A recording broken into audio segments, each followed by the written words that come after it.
के ब्रेकडाउन का मतलब होता है कैटाबॉलिज्म। कैटाबॉलिज्म का मतलब होता है टूटना। और अगर आपकी बॉडी में किसी कंपाउंड का फॉर्मेशन होता है, ठीक है, फॉर्मेशन का मतलब होता है एनाबॉलिज्म। तो एनाबॉलिज्म का मतलब होता है जुड़ना, कैटाबॉलिज्म का मतलब होता है टूटना। तो आपकी बॉडी में जो भी रिएक्शन होगी, चाहे उसमें कोई प्रोडक्ट बनेगा, चाहे उसमें कुछ टूटेगा, every type of the reaction is collectively known as the metabolism। Clear? तो ये जितनी भी मेटाबॉलिक रिएक्शंस आपकी बॉडी में होती हैं बेटा, वो क्यों होती हैं? Because you are a living organism. आप खाना खाते हो, सांस लेते हो, आपके जो हार्ट है वो ब्लड पंप आउट करता है। अब ये जितने भी काम आपकी बॉडी में होंगे, ये डेफिनेटली बेटा नॉन लिविंग की बॉडी में नहीं होते हैं।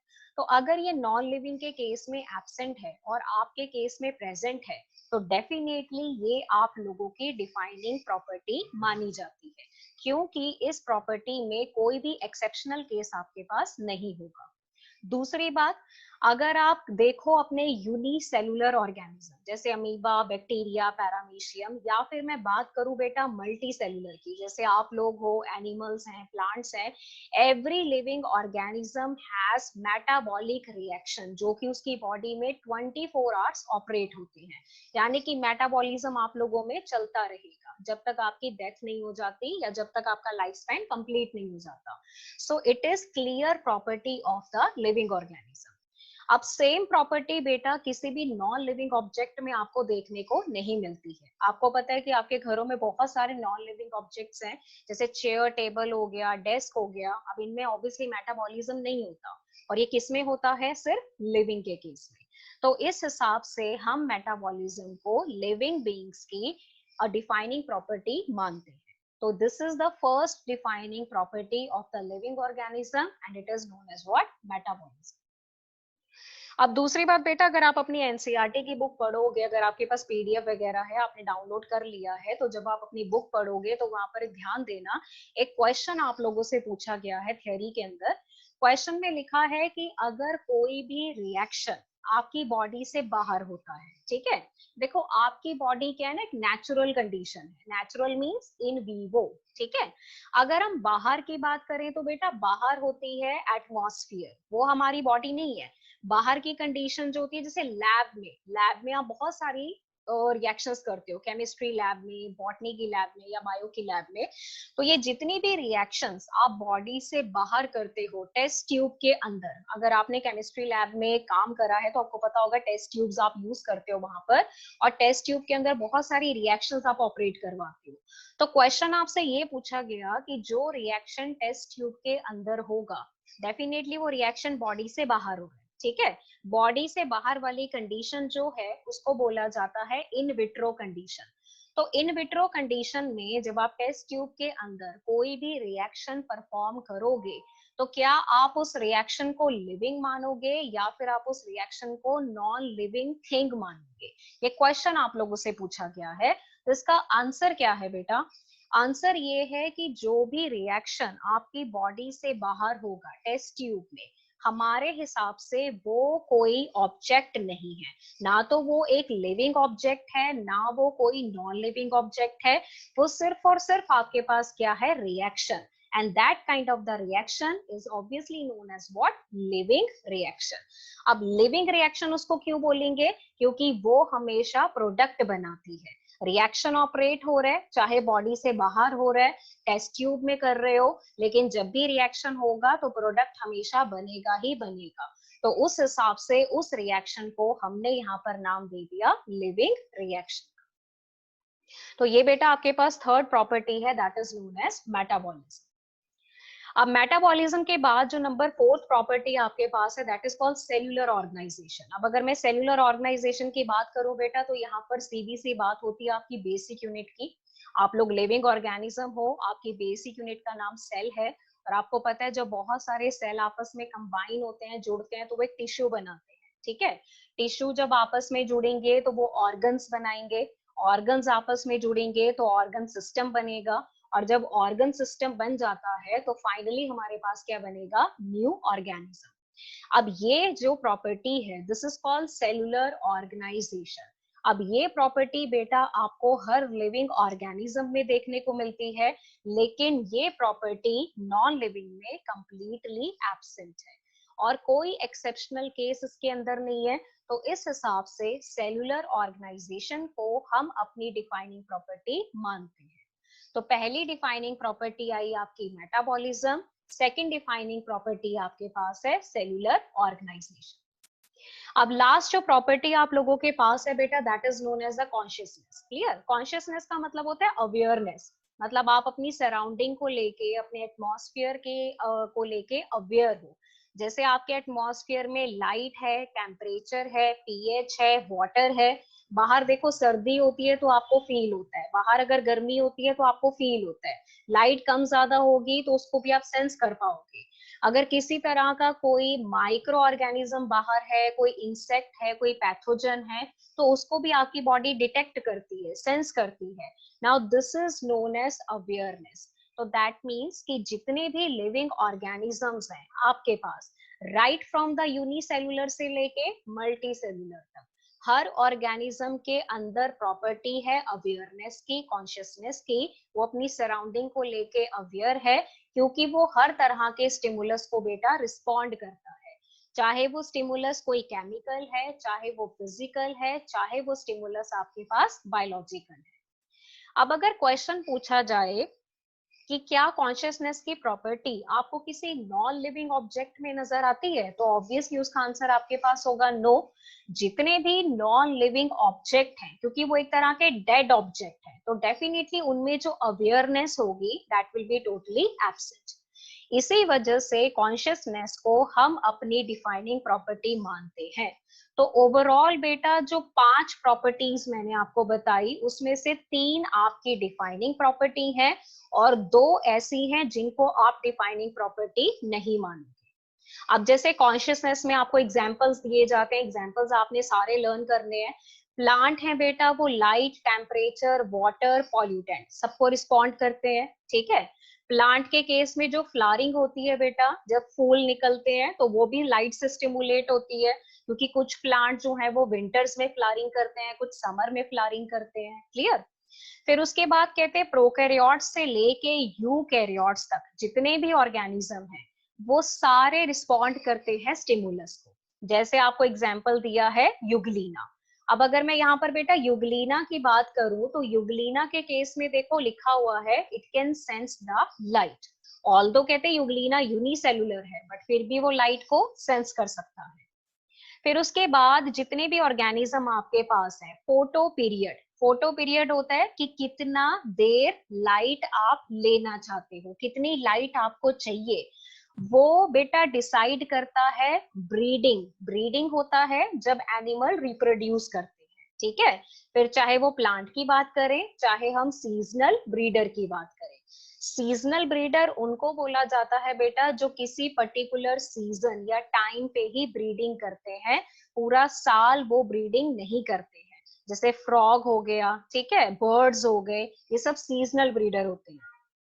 फिर इसके बाद आपको एक पॉइंट बताते हैं कि अगर आप बात करो अपनी यानी कि ह्यूमन बींग्स की, तो ह्यूमन बींग्स बेटा अकेले ऐसे ऑर्गेनिज्म हैं who are aware of themselves, मतलब they have the property of self consciousness. अब एक चीज का ध्यान रखना कि कॉन्शियसनेस की प्रॉपर्टी आपको हर लिविंग ऑर्गेनिज्म में मिलेगी, लेकिन सेल्फ कॉन्शियसनेस की प्रॉपर्टी सिर्फ और सिर्फ आपको किस में मिलती है, ह्यूमन के केस में। सो ओवरऑल आप कॉन्शियसनेस को अपनी डिफाइनिंग प्रॉपर्टी मान के चलोगे, क्योंकि ये प्रेजेंट है सभी लिविंग ऑर्गेनिज्म। तो बेटा ओवरऑल मैंने आपको बताया कि आपके पास टोटल 5 प्रॉपर्टीज हैं, ठीक है। 5 में से कुछ आपकी डिफाइनिंग है और कुछ नहीं है। तो जो डिफाइनिंग प्रॉपर्टी है मैं फिर से रिपीट कर रही हूँ, सबसे पहली है मेटाबॉलिज्म। सेकेंड डिफाइनिंग प्रॉपर्टी का नाम क्या है, cellular organization. Third defining property का नाम क्या है, कॉन्शियसनेस। और कौन सी ऐसी प्रॉपर्टीज हैं जो आपके डिफाइनिंग में काउंट नहीं होती है, उसमें बेटा फर्स्ट आता है ग्रोथ एंड सेकंड आता है आपके पास रिप्रोडक्शन। अब इसके बाद अगर हम बात करें, दो तीन क्वेश्चंस हैं, मैं डिस्कस कर लेती हूँ जरा यहाँ पर, क्योंकि जब आप एनसीईआरटी पढ़ोगे तो ये जरूर मिलेंगे आपको वहां पर। एक क्वेश्चन आप लोगों से पूछा गया है एनसीईआरटी में कि एक पेशेंट है बेटा जो कोमा में है, ठीक है। अब अगर कोई पेशेंट देखो कोमा में होता है तो दैट मीन्स कि उसका जो ब्रेन है वो एक तरीके का डेड माना जाता है। बाकी बॉडी के सारे काम चल रहे हैं उसके, उसकी बॉडी में ग्रोथ भी हो रही है, मेटाबॉलिज्म भी हो रहा है, लेकिन उसका जो ब्रेन है वो डेड है, तो उसमें जो वो सेल्फ कॉन्शियसनेस की प्रॉपर्टी है ना, या कॉन्शियसनेस की प्रॉपर्टी है, वो नहीं है, ठीक है। तो उस ऑर्गेनिज्म को जो कि कोमा में है, उसको आप लिविंग कंसीडर करोगे या फिर नॉन लिविंग कंसीडर करोगे? चैट बॉक्स में लिख के डालो जरा, जल्दी से देखो क्या क्या आंसर आते हैं आपके।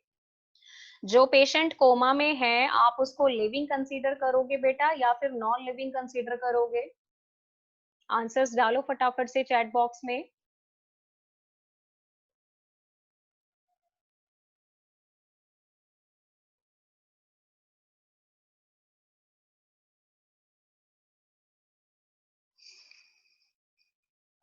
हाँ जी, लिखो लिखो जल्दी। क्या कंसीडर करोगे उसको, लिविंग या नॉन लिविंग?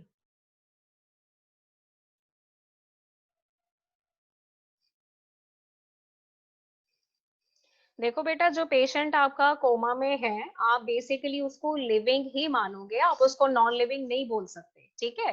अब नॉन लिविंग में तो ये है ना कि उसके पास देखो सिर्फ और सिर्फ एक प्रॉपर्टी एब्सेंट है। कौन सी प्रॉपर्टी एब्सेंट है? कॉन्शियसनेस की, और you can say self consciousness. Otherwise उसकी बॉडी में मेटाबॉलिज्म भी चल रहा है, उसकी बॉडी में सेलुलर ऑर्गेनाइजेशन भी है, वो ग्रोथ, रिप्रोडक्शन, इवोल्यूशन सब कर सकता है। सिर्फ एक प्रॉपर्टी के एब्सेंट होने की वजह से हम उसको डेड या नॉन लिविंग कंसीडर नहीं कर सकते।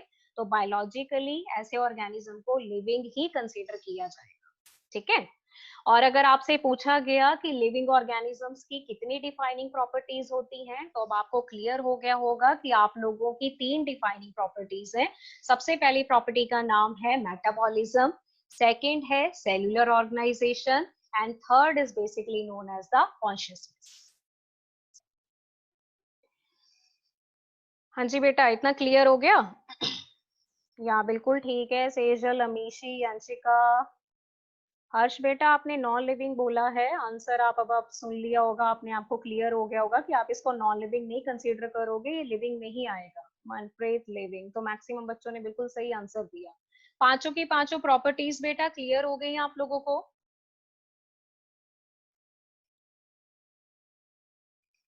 प्रॉपर्टीज क्लियर हैं तो थम्स अप भेजो जल्दी से, वरना मुझे पता नहीं लगेगा। मनप्रीत एंड सेजल, आपको क्लियर नहीं हुआ बेटा?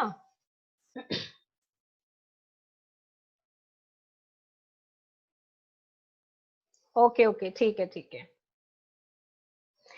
अच्छा बेटा, अभी टाइम जूम का, हमारा मीटिंग का ना ओवर होने वाला है। 40 मिनट्स की मीटिंग हो पाती है, तो अभी आप लोग ऐसा करना, अभी मैं मीटिंग एंड कर रही हूँ, तो 5 मिनट के बाद आप फिर से कनेक्ट हो जाना, ठीक है।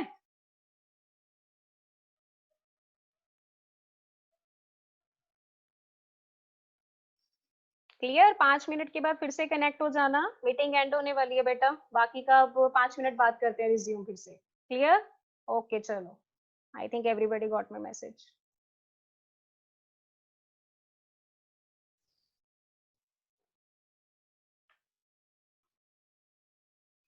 ओके बेटा, लेक्चर आगे स्टार्ट करते हैं आपका। अभी देखो, ये जो चैप्टर था आपका लिविंग वर्ल्ड, इसमें फर्स्ट जो आपका टॉपिक था वो कंप्लीट हो गया। उसमें आप लोगों ने अपनी डिफाइनिंग प्रॉपर्टीज पढ़नी थी पूरी डिटेल में, वो मैंने आपको करा दी। और ये चीज आप ध्यान में रखना कि कौन सी आपकी डिफाइनिंग प्रॉपर्टी है और कौन सी नहीं है, क्योंकि मल्टीपल चॉइस में क्वेश्चंस बहुत आते हैं इसके ऊपर। अभी देखो, इसमें जो सेकंड टॉपिक हम लोग स्टार्ट करेंगे, that will regarding the diversity in the living world. Diversity में बताते हैं कि आप लोगों के प्लैनेट के ऊपर, अर्थ के ऊपर, number of the different organisms आते हैं, ठीक है। बहुत सारी वेराइटी है ऑर्गेनिजम्स की, और डिफरेंट तरह के आपको ऑर्गेनिजम्स नजर आते हैं। डिफरेंट सबका शेप एंड साइज है, लाइफ स्पैन भी सबका अलग है।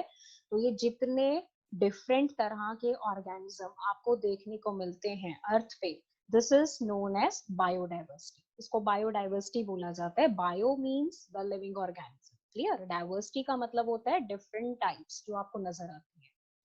अब दूसरी बात कहते हैं कि जो हमारे पास अप्रोक्सीमेट नंबर है स्पीशीज का, प्लांट, एनिमल सबको मिला के, जो कि हमारे पास अवेलेबल है इस टाइम पे, वो नंबर बेटा आपका फॉल करता है बिटवीन 1.7 टू 1.8 मिलियन। नंबर ध्यान से याद कर लेना, मल्टीपल चॉइस क्वेश्चन में जरूर पूछा जाता है। क्लियर। अब कहते हैं कि स्टार्टिंग में बहुत टाइम पहले ये जो ऑर्गेनिजम्स थे इनके नाम रखे जाते थे। अब जो नाम कहते हैं हम ऑर्गेनिजम्स को उस टाइम पे देते थे बेटा, वो ना लोकल नेम्स होते हैं। लोकल नेम्स क्या होते हैं? जो ऑर्गेनिज्म को दिए जाएंगे अपनी लैंग्वेज में, मतलब उस एरिया में जो लोग रहते हैं और जो लैंग्वेज वो यूज करते हैं, वेदर हिंदी, पंजाबी और तमिल और बंगाली एक्सेट्रा, तो वो उसी ही लैंग्वेज में उसका एक अपना नाम रख देते थे। तो जो नाम वहाँ के लोकल लोग रखते थे उन नेम्स को लोकल नेम्स बोला जाता है। या फिर बेटा इनको जो सेकंड टर्म दिया जाता है वर्नैक्युलर नेम्स। क्लियर। अब इससे प्रॉब्लम क्या होती थी कि जो भी नेम ये लोग रखते थे वो मतलब जगह से जगह, लाइक जैसे आप एक स्टेट से दूसरी स्टेट में जाओगे, एक कंट्री से दूसरी कंट्री में जाओगे, तो डेफिनेटली वो नेम आपका चेंज हो जाएगा, क्योंकि सब स्टेट्स में एक ही लैंग्वेज तो यूज होती नहीं है। ठीक है। तो इससे क्या हुआ ना, उल्टा कंफ्यूजन होना स्टार्ट हो गया। तो कंफ्यूजन भी देखो कैसा होता था, जैसे एग्जांपल आपको दी है स्वीट पोटैटो। और स्वीट पोटैटो हम इंग्लिश में बोलते हैं ना उसको, लेकिन उसका नाम हम शकरगंदी रखते हैं, हिंदी में उसको शकरगंदी बोला जाता है। असम में उसको मीठा आलू बोलते हैं। ठीक है। और मराठी में उसको रतालू बोलते हैं। तो नाउ यू कैन सी कि जैसे जैसे आपकी लैंग्वेज चेंज हो रही है, भाषा बदल रही है, वैसे वैसे उसका नाम भी चेंज हो रहा है। तो इससे क्या होगा ना, एक ही ऑर्गेनिजम्स के बहुत सारे नाम आ जाएंगे। तो जब एक ऑर्गेनिज्म के बहुत सारे नाम आ जाते हैं तो फिर कंफ्यूजन होता है। अब जैसे रोज है, रोज आप इंग्लिश नेम लेते हो, रोज, रोज को गुलाब बोला जाता है हिंदी में, बंगाली में उसको गोलक बोलते हैं। तो अगेन देखो नाम यहाँ पे अलग अलग है। क्लियर। और सम टाइम ऐसा होता था कि डिफरेंट ऑर्गेनिज्म के सेम कॉमन नेम हो जाते हैं, मतलब एक ही नाम बहुत सारे डिफरेंट ऑर्गेनिजम्स के लिए एट ए टाइम यूज होता था। तो इन वजहों से क्या हुआ कि जो भी ये बेटा लोकल नेम थे या वर्नैक्युलर नेम थे, जो मतलब लोकल लोग रखते थे अपनी लैंग्वेज में, इन नेम्स को डिस्कार्ड कर दिया गया। क्यों? क्योंकि इनसे बहुत ज्यादा कंफ्यूजन होता था। क्लियर। आपको पता नहीं लगता था कि किस ऑर्गेनिज्म की बात हो रही है, किसके बारे में बात हो रही है। तो इन सभी कंफ्यूजन को दूर करने के लिए क्या किया गया कि साइंटिस्ट ने मिलके एक मेथड डेवलप करा। अब उस मेथड में हमें कुछ रूल्स एंड रेगुलेशन दिए गए जिसके अकॉर्डिंग हम किसी ऑर्गेनिज्म का नेमिंग करेंगे। ठीक है। तो जब किसी ऑर्गेनिज्म को नेम दिया जाता है according to the rules and regulation, तो उस नेम को बेटा साइंटिफिक नेम बोला जाता है। क्या बोला जाता है उसको? Scientific name. Clear. Scientific name का मतलब जो साइंटिस्ट देंगे according to proper rules and regulation. तो जो नाम दिया जाता है बेटा, उस प्रोसेस को क्या बोला जाता है? नॉमेनक्लेचर। क्या बोला जाता है उसको? नॉमेनक्लेचर। जैसे हिंदू मैथोलॉजी में करते हैं ना, बच्चों का नामकरण करते हैं, नाम रखते हैं, ठीक है, वैसे यहाँ पर आपने एनिमल्स का, प्लांट्स का, एवरी लिविंग ऑर्गेनिज्म का नाम रखना है। तो इस प्रोसीजर को क्या बोला जाता है? नॉमेनक्लेचर। अब अगर आपके पास देखो एनिमल्स होंगे तो उनके केस में आप बेटा जूलॉजिकल नेम रखते हो, तो एनिमल के लिए हमेशा याद रखो जूलॉजिकल नेम होते हैं। प्लांट के केस में बोटैनिकल नेम्स है, तो botanical names are always for the plant and zoological names are always used for the animals. Clear. अब आपको मेथड बताया जाता है कि आपने नाम रखना कैसे है, नेमिंग कैसे करी जाती है। तो बेटा जो मोस्ट सक्सेसफुल मेथड है जिसके थ्रू हम नेमिंग करेंगे किसी भी ऑर्गेनिज्म का, उस मेथड का नाम है binomial system of nomenclature. Nomenclature मैं पहले बता चुकी हूँ, नेमिंग। ठीक है। अब आप ध्यान से पढ़ो बाइनोमियल। बाइनोमियल में पहला क्या है? बाई। बाई वर्ड का मतलब क्या होता है? दो। क्लियर। अब बहुत सीधा सा आपको एग्जांपल देती हूँ, जैसे आप लोगों में आप जितने भी बच्चे हो, अभी फॉर एग्जांपल मुझे स्क्रीन पे खुशी कंबोज का नाम दिख रहा है। ठीक है। अब खुशी कंबोज के नाम में जो खुशी है वो उसका नेम है। क्लियर।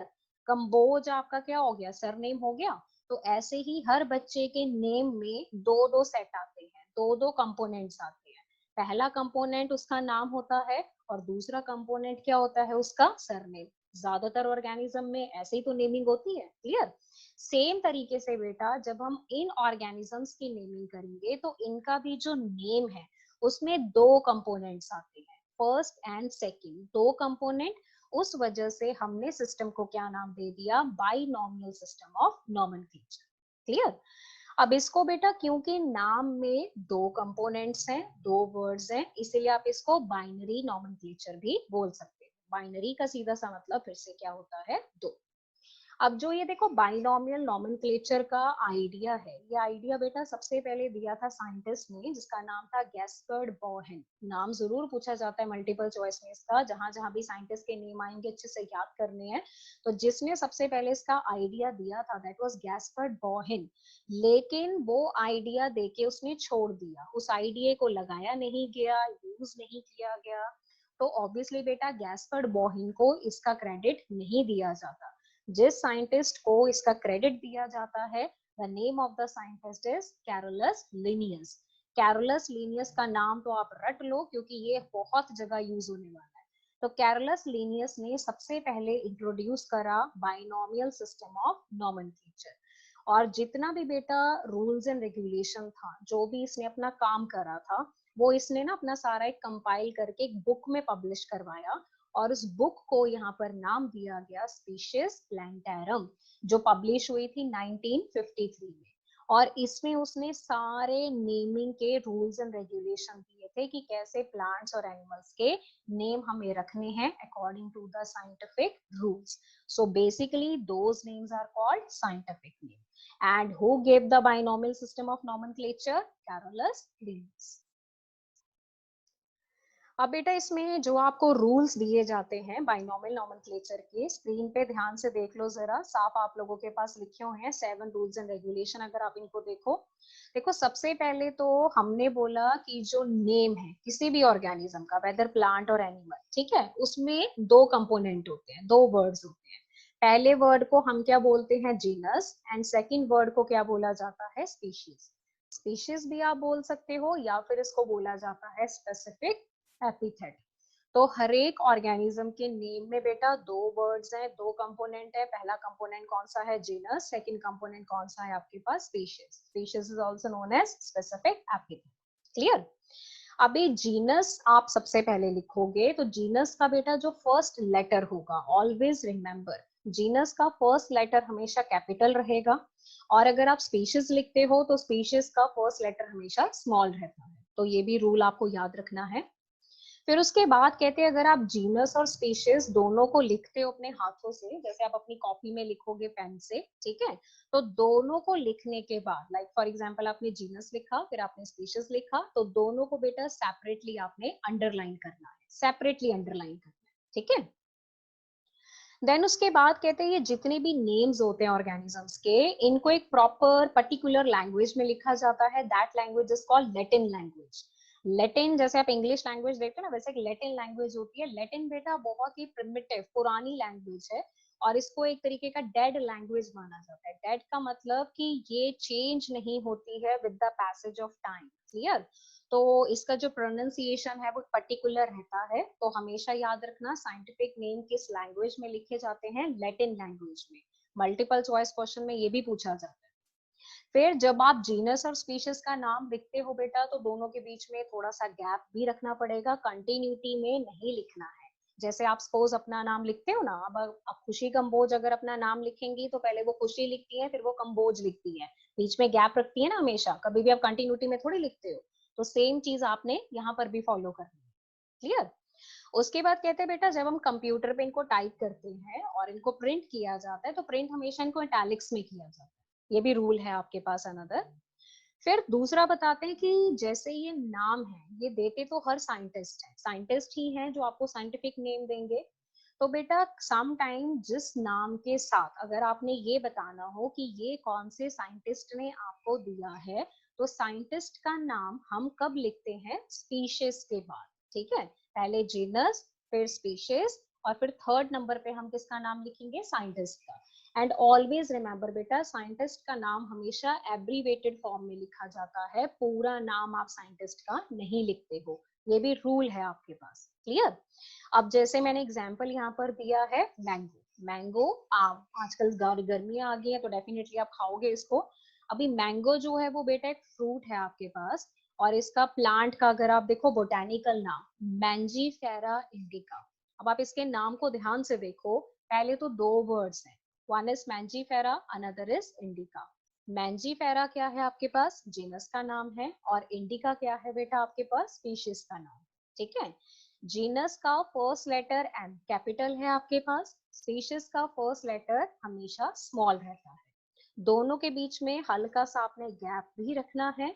और अगर साइंटिस्ट का नेम गिवन है तो देखो साइंटिस्ट का नेम हमने लिखा है स्पीशीज के बाद, and that is Linn dot, abbreviated form में। लिन किसका नाम है, कैरोलस लिनियस का। तो साइंटिस्ट का नाम बेटा पूरा नहीं लिखते हैं, एब्रीवेटेड फॉर्म में लिखते हैं, और कब लिखते हैं, स्पीशीज के नाम के बाद। तो ये जो 7 रूल्स एंड रेगुलेशन आपको नजर आ रहे हैं बेटा अपनी स्क्रीन पे, ये 7 के 7 आपने एज इट इज याद करने हैं। और 2-3 चीजों के ऊपर खास ध्यान रखना। एक तो बेटा लैंग्वेज कौन सी यूज होती है, लैटिन लैंग्वेज, मल्टीपल चॉइस में जरूर पूछा जाता है। प्रिंट किस में होते हैं, इटैलिक्स में। साइंटिस्ट का नाम कब कहाँ लिखा जाता है, स्पीशीज के नाम के बाद, एब्रीवेटेड फॉर्म में। बाइनोमियल नॉमेनक्लेचर दिया किसने था, किसको क्रेडिट दिया जाता है, कैरोलस लीनियस में। इसमें जो भी ऑर्गेनिज्म का नाम है वो कितने वर्ड्स को मिला के बनता है, 2। पहला वर्ड कौन सा है, जीनस, सेकंड वर्ड कौन सा है, स्पीशीज। ठीक है बेटा, तो ये 7 रूल्स हो गए, प्लस आपके पास एक एग्जाम्पल है। नेक्स्ट टाइम मैं और भी एग्जाम्पल्स आपको इसमें दे दूंगी, सो दैट आप उसको थोड़ा सा तैयार कर लो, क्योंकि समटाइम मल्टीपल चॉइस में क्वेश्चन पूछ लिए जाते हैं उसके नीट वगैरह के एग्जाम्स में। हाँ जी, इतना क्लियर हो गया बेटा सबको।